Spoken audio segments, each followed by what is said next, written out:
मित्रांनो, तुम्हाला शाळेतील लहानपणीची आठवण करणारी ही सुकी चटणी आज आपण बनवतोय. चुरा पाव म्हणा, चटणी पाव म्हणा, ती वाली चटणी आपण ट्राय करतोय. एकदम सिंपल आणि एकदम इझी रेसिपी आणि टेस्टी रेसिपी आहे. सुरुवातीला मिक्सरच्या भांड्यामध्ये लसणाच्या पाकळ्या टाकायच्या लिसून घेतलेल्या, त्यानंतर शेंगदाणे भाजलेले घ्यायचे, त्यानंतर थोडासा घ्यायचा याच्यामध्ये आपल्याला एक बटराचा चुरा, त्यानंतर थोडासा घ्यायचा वडापाव भजीचा उरलेला चुरा, त्यानंतर एक पाव याच्यामध्ये ॲड करायचा आहे. याच्यामध्ये नंतर आपल्याला लाल तिखट आणि थोडीशी काश्मीरी मिरची पावडर टाकायची आणि हे सगळं टाकल्यानंतर आपल्याला चवीनुसार मीठ टाकायचं थोडंसंच आणि त्यानंतर आपल्याला ते पूर्ण पेस्ट करून घ्यायची. आपली सुकी चटणी तयार झाली.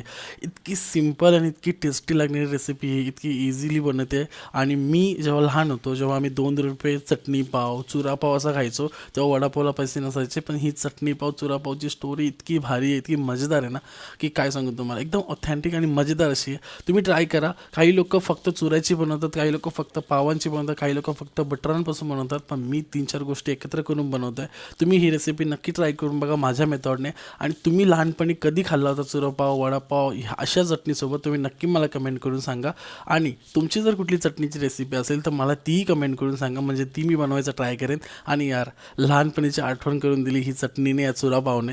सो एन्जॉय करा आणि मजा येते. कधी कधी बर्गरपेक्षा असं खाणं पण खूप मजेदार वाटतं. आणि कोण कोण रिलेट करतं ते मला नक्की कमेंट करून सांगतील.